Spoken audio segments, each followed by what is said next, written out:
അന്താരാഷ്ട്ര ക്രിക്കറ്റിൽ ഇനി സഞ്ജു സാംസന്റെ സമയമാണ് വരാനിരിക്കുന്നതെന്ന് മുൻ താരം റോബിൻ ഉത്തപ്പ. വൈകാതെ നായക സ്ഥാനത്തും സഞ്ജുവിനെ കാണാൻ സാധിക്കുമെന്നും അങ്ങനെ ഒരു അവസരം സഞ്ജുവിന്റെ വഴിക്ക് വരിക തന്നെ ചെയ്യുമെന്നും ഉത്തപ്പ പ്രവചിച്ചു. സഞ്ജു സാംസന്റെ സമീപകാലത്തെ മികച്ച പ്രകടനത്തിൽ എനിക്ക് ഒരുപാട് സന്തോഷമുണ്ട്. അവൻ ഇന്ത്യക്ക് വേണ്ടി ഇനിയും തിളക്കമാർന്ന പ്രകടനങ്ങൾ കാഴ്ചവെക്കുമെന്ന് തന്നെയാണ് ഞാൻ വിശ്വസിക്കുന്നത്. ഇന്ത്യൻ ക്രിക്കറ്റിനെ വളരെ മികച്ചൊരു സ്ഥിതിയിലേക്ക് കൊണ്ടുപോകാനും സഞ്ജുവിന് സാധിക്കും.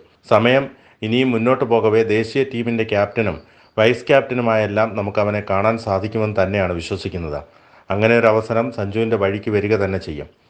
IPL രാജസ്ഥാൻ റോയൽസിനെ അവൻ നയിച്ചുകൊണ്ടിരിക്കുകയാണ്. വളരെ മികച്ച രീതിയിൽ തന്നെ ഈ റോൾ നിർവഹിക്കാനും സഞ്ജുവിന് സാധിക്കുന്നുണ്ട്. ഇത് ഇന്ത്യൻ ടീമിൻ്റെ നേതൃനിരയിലേക്ക് വരാൻ സഹായിച്ചേക്കും, ഉത്തപ്പ പറഞ്ഞു.